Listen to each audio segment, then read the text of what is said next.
Many people in Boston used faith to get through the trauma of last week's deadly bombings. So did the people of West Texas after that fertilizer plant exploded. Joel Osteen is senior pastor of America's largest church. It's called Lakewood Church in Houston.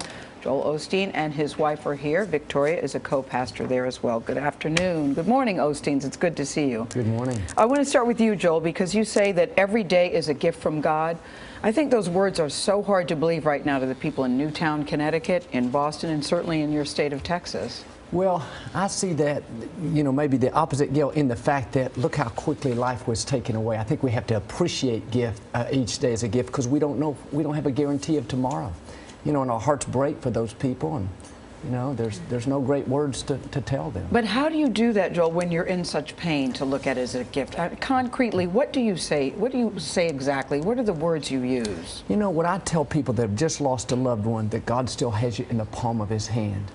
Many times there's not the right words. A lot of times I'll just sit with them. You weep with those that are weeping. I do encourage them too. You got to take it one day at a time, because you get up and you think, I can't go on for another 6 months. But can you do it for 24 hours? And God will give you mercy, the grace for every season. It was nice to see in Boston that interfaith service that the president attended and spoke at. What do you think about that gathering, and why religion becomes such an important point of healing after a tragedy? Well, I think many people, you want to turn to their faith. You want to turn to something bigger when you don't understand something. And I think it's great that the whole community can come together, put down all the, the different things that separate us, and just, I believe there's a time of healing when we come together like that. Mm-hmm. Why does it take such a tragedy, though? Why couldn't it be, I always wonder when we have such a terrible tragedy, you see all the different faiths. Victoria, why isn't that we don't behave this way ahead of time? Do you know what I mean? I understand exactly. It seems like when something large happens that's out of our control, that's when we kind of have to come together. And I think that's the way it is. That this was so out of our control that everyone had to cling to one another. And there's such a healing that takes place when you have that support. And, I believe that when, sometimes when we're out of control, we have to let God be in control, whether we like the situation or not. And I just say to the people who have lost their lives or their children, it's like, don't run from God at this time, run to God, because I like to say it like this: your loved one is with God. And if you want to be close to your loved one, run to God, because that's the closest that you're going to be. And what's the place for forgiveness?